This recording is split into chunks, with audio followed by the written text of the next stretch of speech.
Amber. I'm sorry, I interrupted you, but there's also those components of working in school. You have to meet eligibility for YBAC. It's not, you have to be working so many hours a week or attending school. You have to meet eligibility requirements in order to receive those YBAC stipends, or else your case would be closed as well. I just want to put that in there as well. Does YVAC have any stipulations I have a question. that would prohibit This is her Emma's mother? living with her father? Yeah, Mom has a question. Yeah. Mike? Hang on, Mike? hang on, Attorney Michael had a question, I think it's relevant to what was asked. He asked whether YVAC payments can be paid while a youth is living with the parent. Amber I believe the answer is that can't live with a parent under YVAC, but I would have to check policy. But that is a good question, Michael, but I don't know. I would have to check it too. I know there are stipulations to placements with YBAC as well. So I don't want to give you a hard, concrete answer without reviewing policy, and I don't have it pulled up right now. It would take me a minute, and I was supposed to get off at 4, so I am going to need to leave the meeting.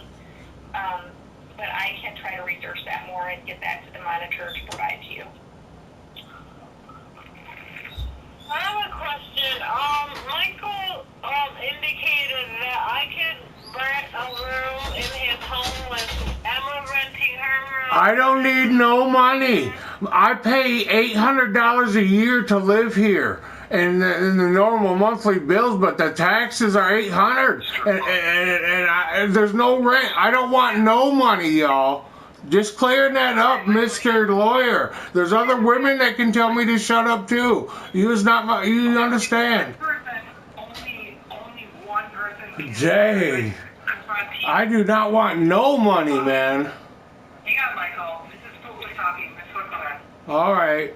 Okay, they mentioned that there's a school called STEM Academy where I could teach because I'm a substitute teacher.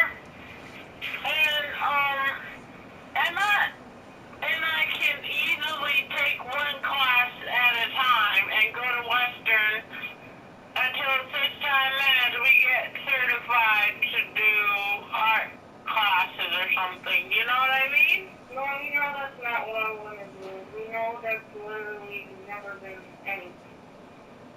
So I'm talking about it's affordable living within our means. I think part of why we are so strong is because we are not living on our, within our means.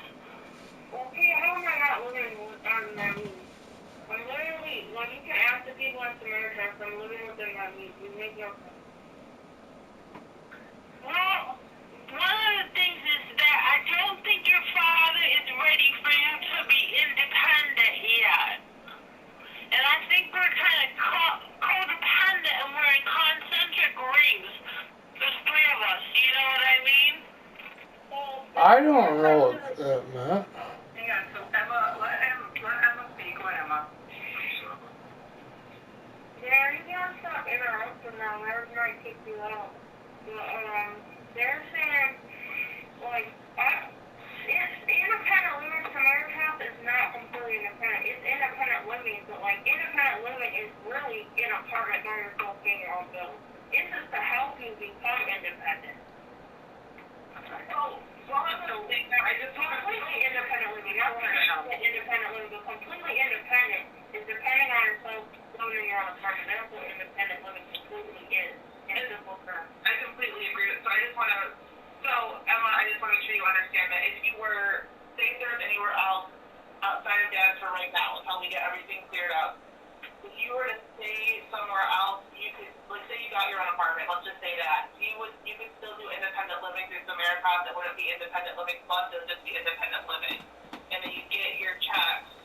But the caveat to that, I guess, want to word that way, is you still have to meet with Miss Crystal once a month, and you'd have to do a couple other things, but that is an option too.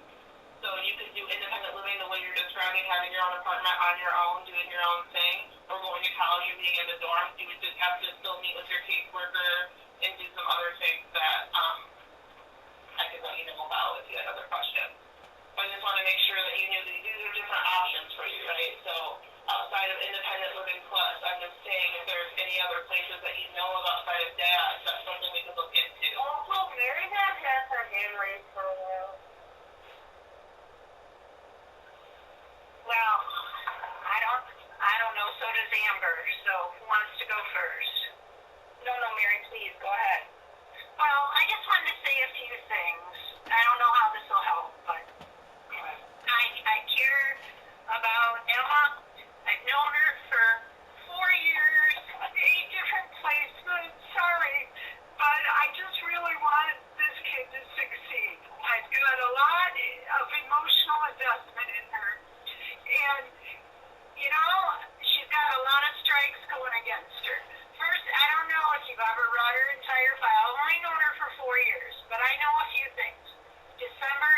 major trigger months for Emma. This is the first December in the 5 years I've known her that she has not been hospitalized. That's a major thing. So December is a tough month for her. 2, every time she has switched placements, and like I said, I've known her through 8 placements, it's always rocky. Every single time she's been placed, she doesn't like it. She fights it. It takes her a long time to trust people. Eventually, she settles in once she gets some relationships. But relationships motivate Emma, and she's had a lot of this. I mean, I know the system, so I'm not pointing fingers. I'm just saying she's had a lot of disrupted trusted relationships. She's had a lot of workers. I can't even keep track of the number of workers she's had. So I think that's a tough thing for her.